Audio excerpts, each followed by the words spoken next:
Deep beneath the mountains, a dragon unlike any other has been locked away for over 500 days, feared by everyone who comes near him. He cannot hear, he cannot understand the world as others do, and tomorrow, the board plans to end his life forever. But when one woman dares to step into his cell alone, everything changes. And what unfolds will challenge fear, reveal courage, and create a bond no one believed was possible. If you are new to the channel, then please subscribe to the channel and like the video and tell us where are you watching from. Now, let's jump into the story. The hollow keep stretched beneath the Wyoming cliffs like a secret no one wanted to admit was real. Hidden by layers of stone and steel, it was a facility built to contain creatures that the public believed belonged only in myths and bedtime stories. Yet deep inside, behind reinforced walls and endless corridors, those legends breathed and lived. Dr. Lena Caraway walked carefully through the cold passageway, her protective gear fitting tight against her frame. She had worked here for 3 years, ever since leaving her long career as an animal behaviorist.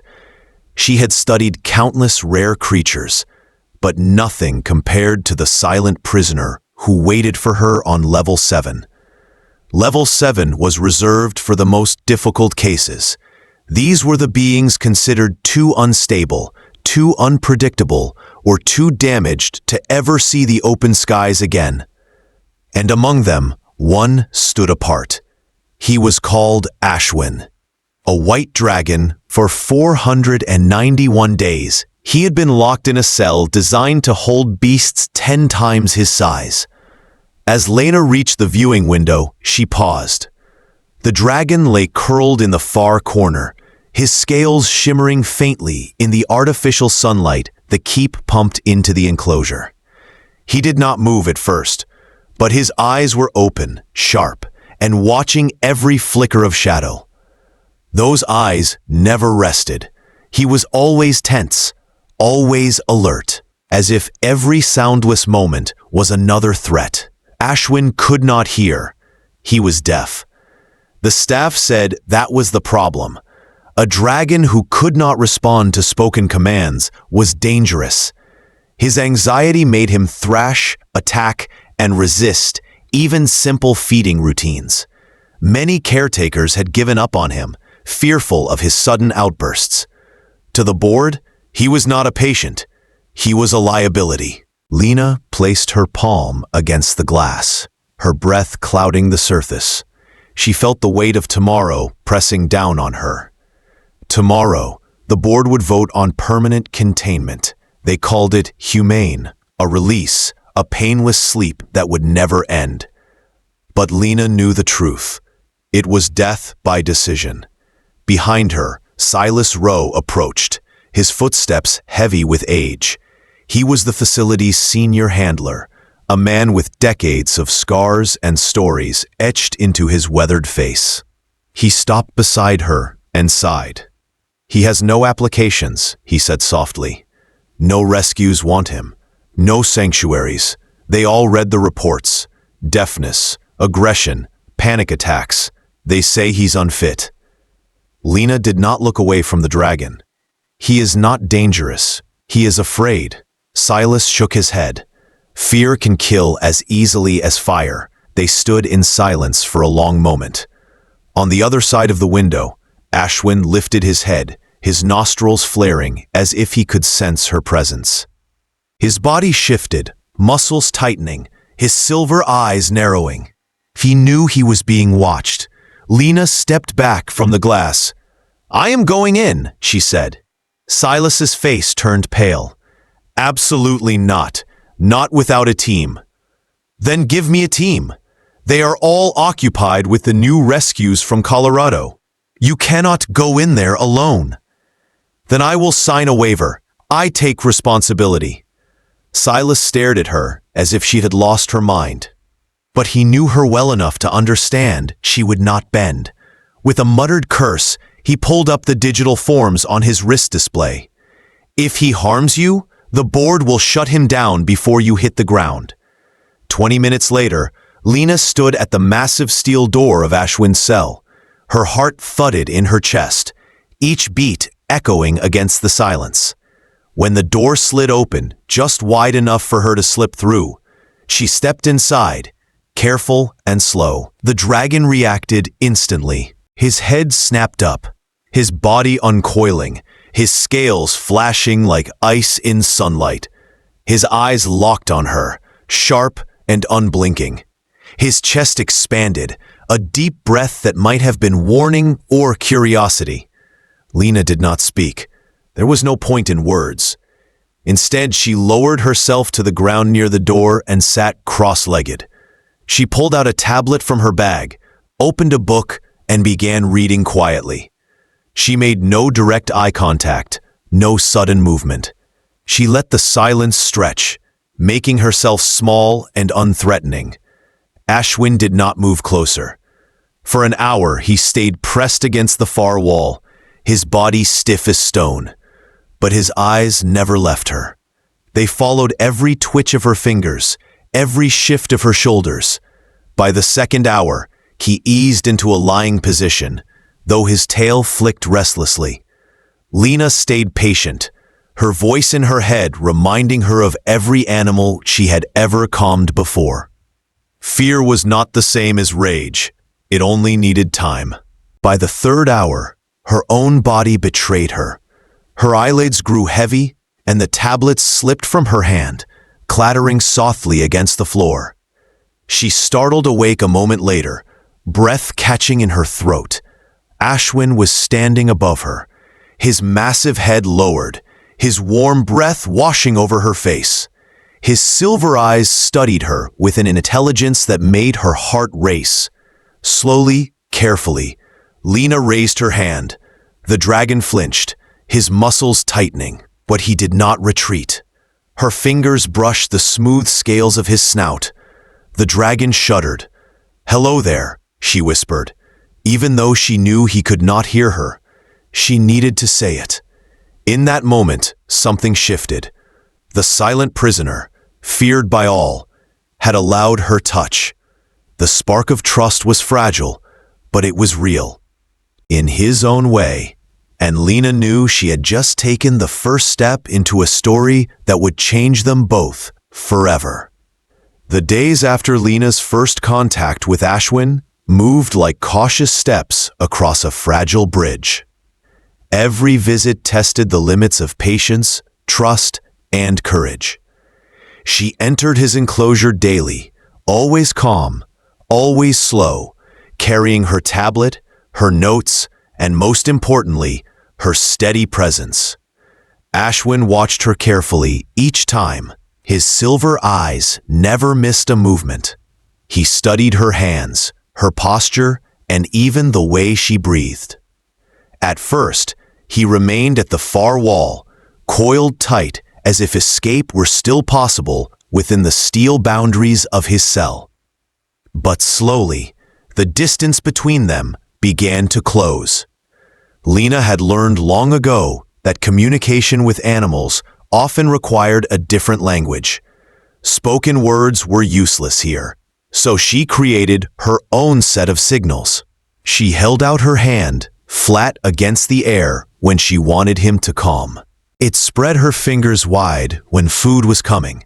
When danger approached, both hands rose together. At first, Ashwin only stared, uncomprehending. But then, something clicked. He began to respond. The first success came with water. Lena touched her palm to a small blue light panel she had brought with her, then pointed toward the trough in the corner. After several repetitions, Ashwin moved to the water and drank. The staff watching from outside could hardly believe it. "He understands," Lena whispered to herself. "He is trying." Her sessions grew longer, stretching into hours. Sometimes they sat in silence, Lena reading softly from her tablet while Ashwin lay near the wall. Other times, she tested new signals, introducing colored lights to represent food, rest, and play. Each day he grew less tense. Each day he watched her less like a threat and more like a puzzle he was learning to solve. Yet not everyone believed in her efforts.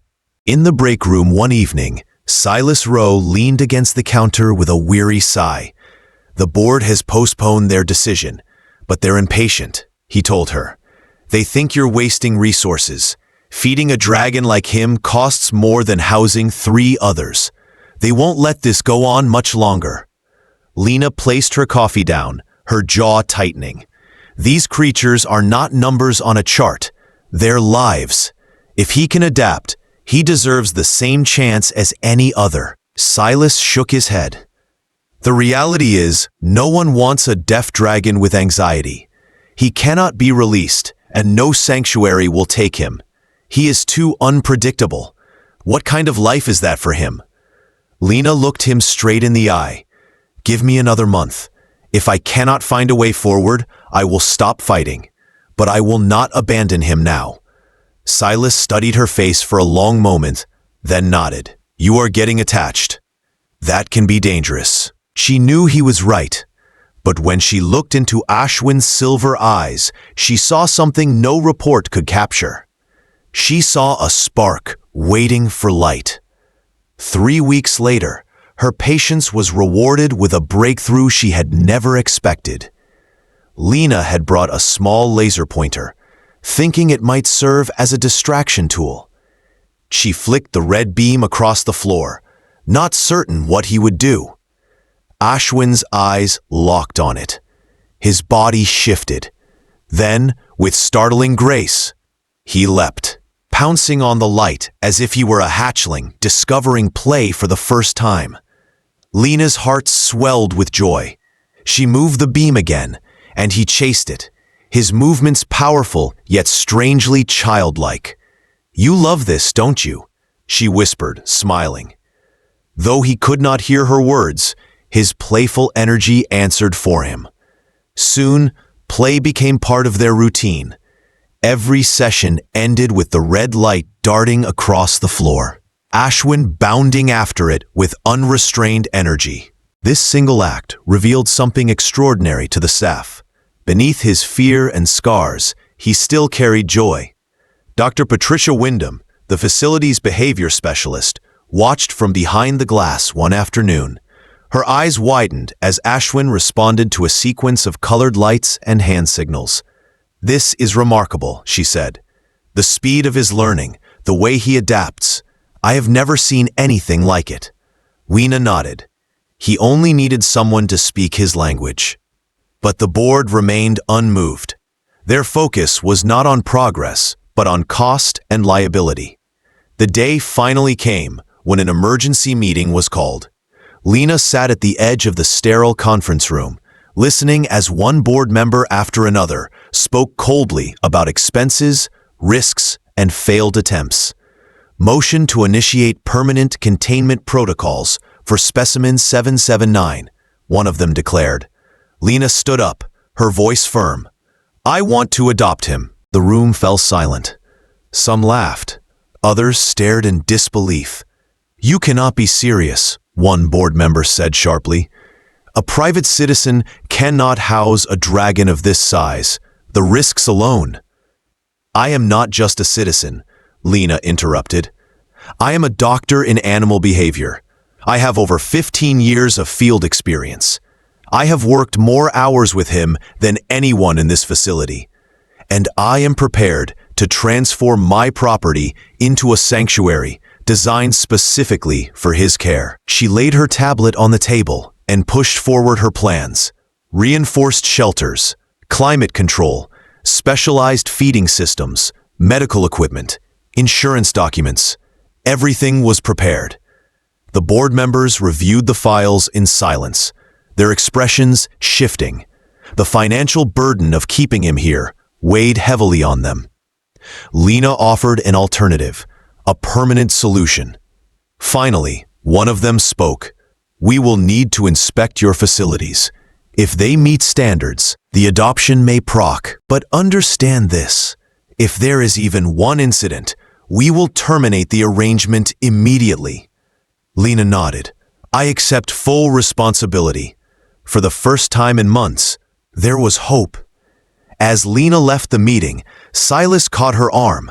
His expression carried both worry and admiration. "Everyone thinks you are out of your mind," he said quietly. She smiled faintly. "Maybe, but sometimes the only way to save a life is to be willing to risk everything." Behind the steel walls, Ashwin lay resting, unaware of the storm that had nearly ended his days. Soon, he would step beyond these walls. Soon, he would know a freedom he had never thought possible.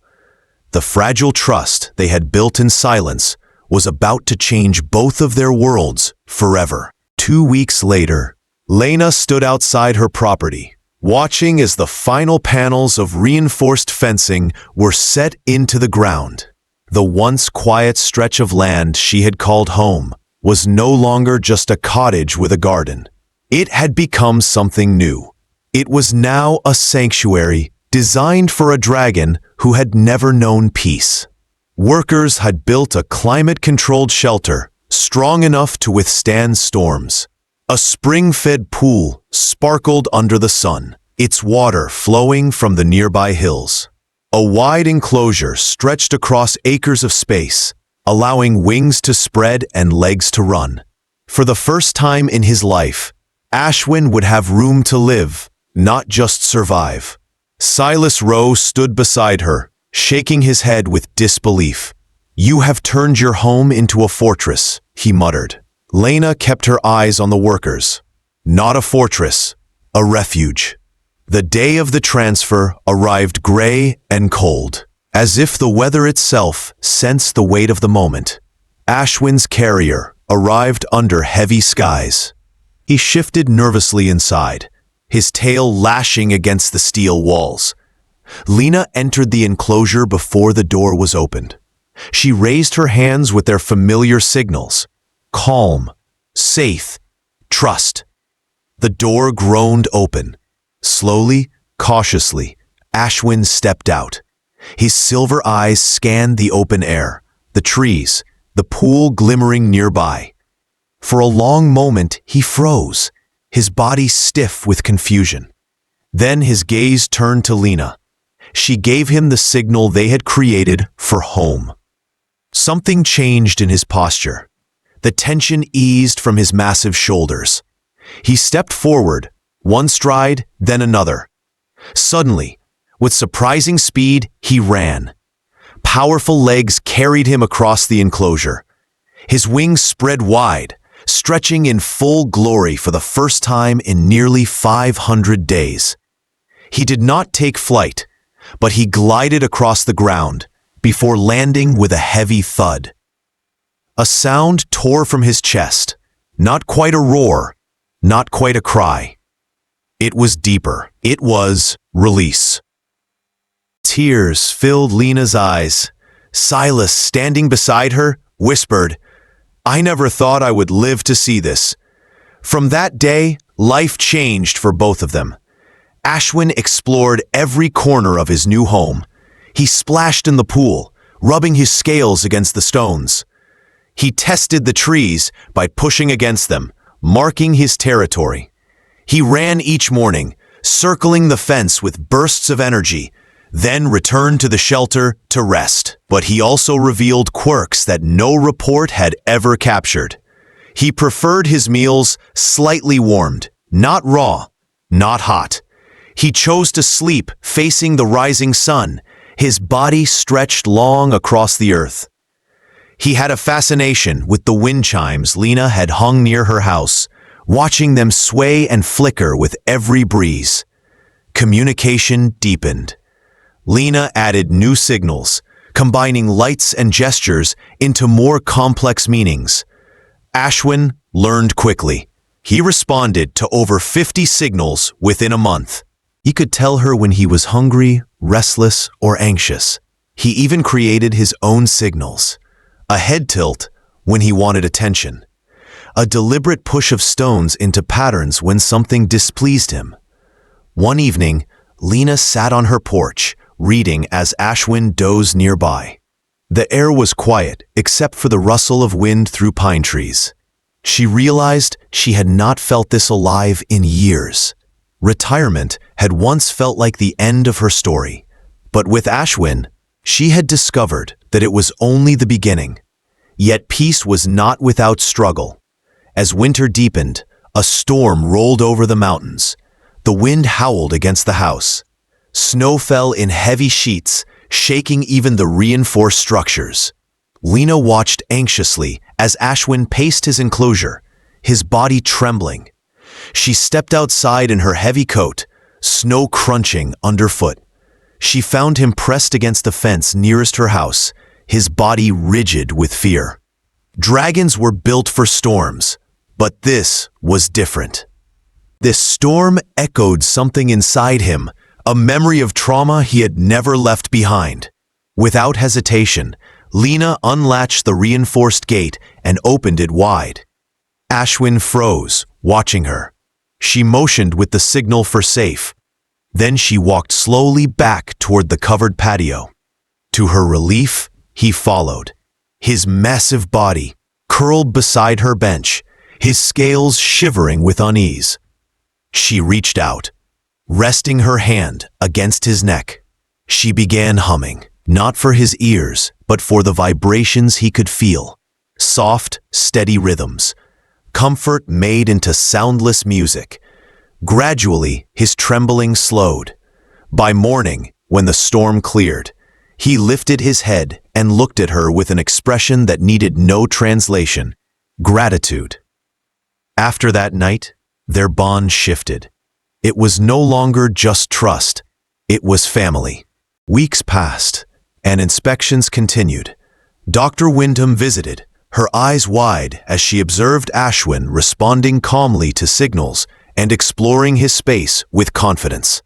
"He is a completely different creature than the one I studied in the facility," she said. "No," Lena replied gently. "He is the same creature. He just needed the right environment to show who he truly is."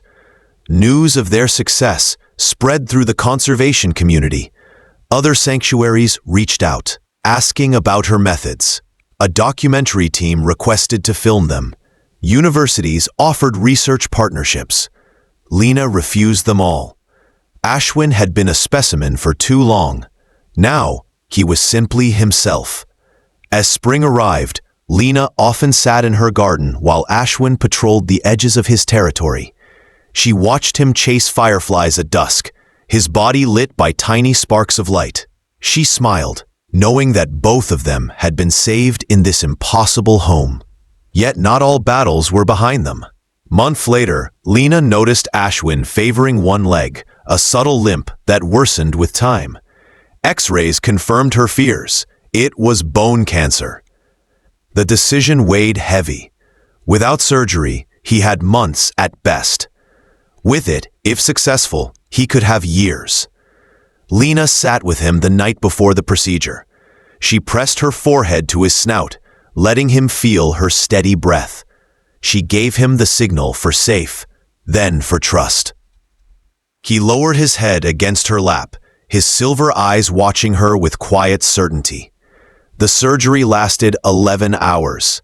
The recovery tested both of them.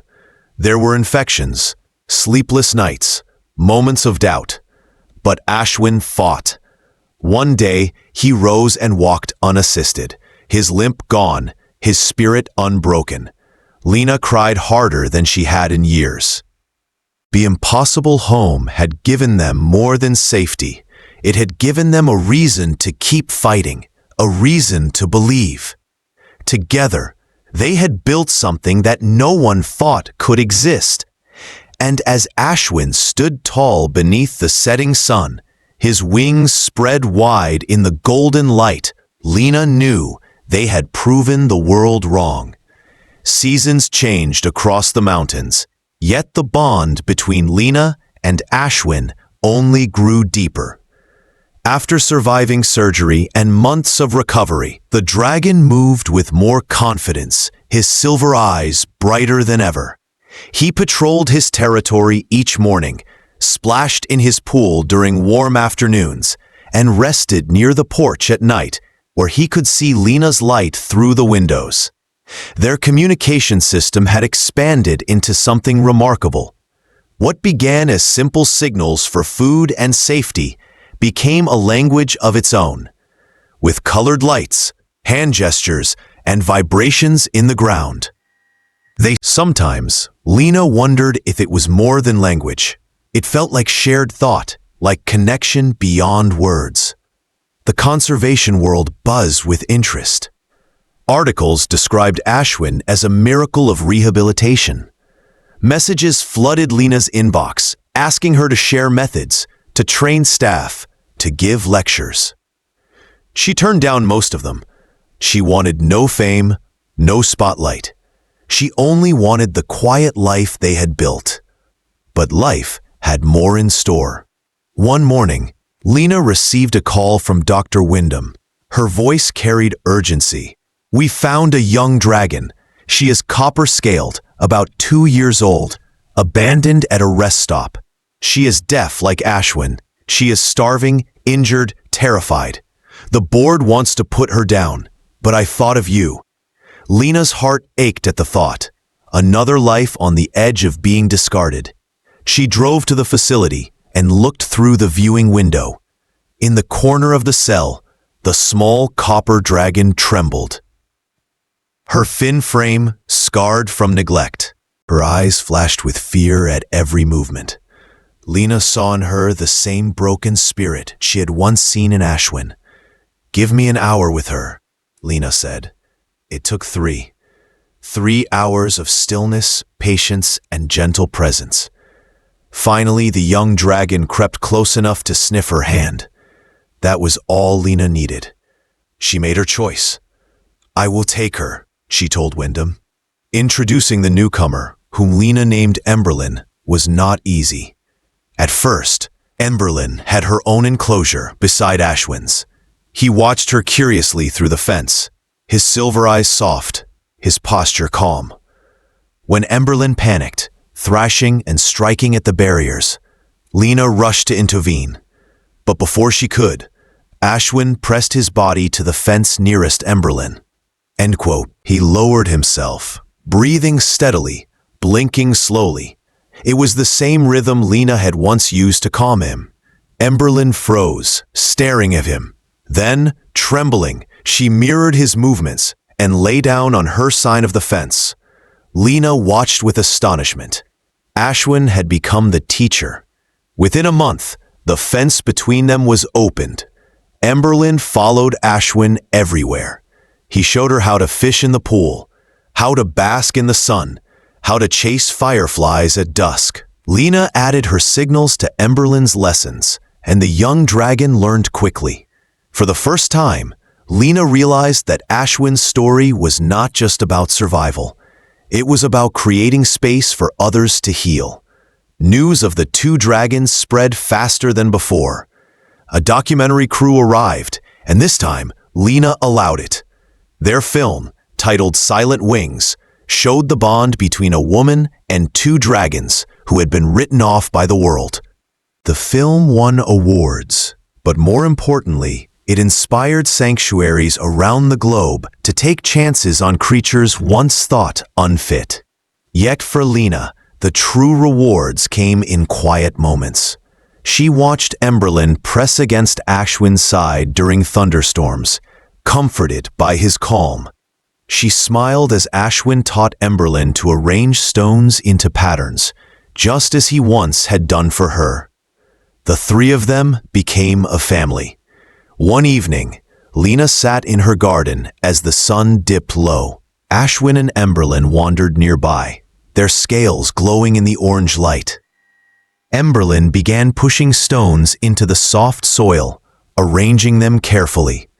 Lena leaned forward, curious. When the pattern was complete, she gasped. The stones formed a single word, home. Lena pressed her hands to her mouth, tears filling her eyes. Emberlyn had taken their shared language and shaped it into something greater. Ashwin stood beside her, his silver eyes meeting hers, as if to confirm the truth of what Emberlyn had written. That night, Lena sat on her porch with both dragons near. The mountains stood tall in the distance, the sky glittered with stars, and the air was filled with peace. She thought back to the first time she had entered Ashwin's cell, the risk she had taken, the fragile trust that had begun it all. And now, here they were, not broken, not disposable, but whole. Wild dragons sometimes circled above their land, curious about the unusual pair below. Emberlin would look up longingly, but Ashwin always stayed rooted, watching over the home they had made. One autumn evening, a young wild dragon landed on the fence, calling out a sharp sound. Emberlin took a step toward it, but Ashwin turned back to Lena. He lowered his head to her, pressing his snout gently to her hand. It was his choice. He had found his place. Seasons passed, and life settled into rhythm. Mornings began with signals for breakfast. Afternoons filled with play and exploration. Evenings ended with quiet companionship. Lena documented everything, not for science or recognition, but for herself, to remember that miracles had unfolded in her backyard. Years later, Ashwin grew older, his pace slower, his movements careful. Emberlin remained lively, her copper scales bright, her spirit curious. Together they were family, and together they carried a legacy. The world called them extraordinary. Lena simply called them hers. As twilight fell one spring evening, she sat with both dragons beside her, the earth beneath them warm from the fading sun. She placed her hands on their great heads and whispered what her heart already knew. Perfection was never about being flawless. It was about belonging. It was about choosing love over fear.